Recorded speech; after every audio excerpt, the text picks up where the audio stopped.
উমার জন্য 3 দিনের police remand, আকাশের জন্য 6 দিনের পুলিশ রিমান্ড, আর বাকি দুজনের জন্য জেসি কোর্টমেট।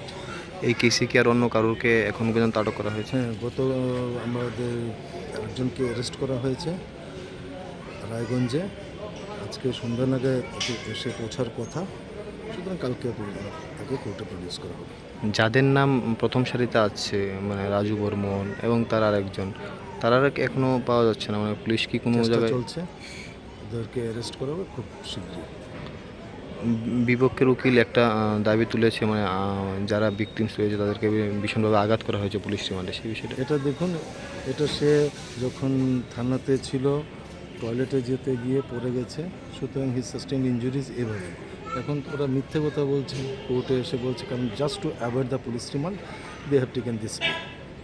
আপনারা কোন বিষয়ে আদালতকে বোঝানোর চেষ্টা করছেন? আমরা এটাই বোঝানোর চেষ্টা করছি, আমাদের পুলিশ কখনো ওকে টর্চার করেনি, সে নিজে থেকেই পড়ে গিয়ে ব্যথা পেয়েছে, সুতরাং এতে পুলিশের তো কোনো টর্চার নেই, পুলিশের কোনো হাত নেই। বাথরুমে যদি আমি আজকে পড়ে গিয়ে ব্যথা পাই, তার জন্য কি এনিবডি রেসপন্সিবল? এখন পর্যন্ত প্রায় 6 জনকে মানে আদালতে তোলা হয়েছে, কিন্তু মূল আসামিদের এখনো পাওয়া যাচ্ছে না, মানে পুলিশ কি চলছে, ওয়েট করুন, সবাই ধরা পড়বে। Thank you.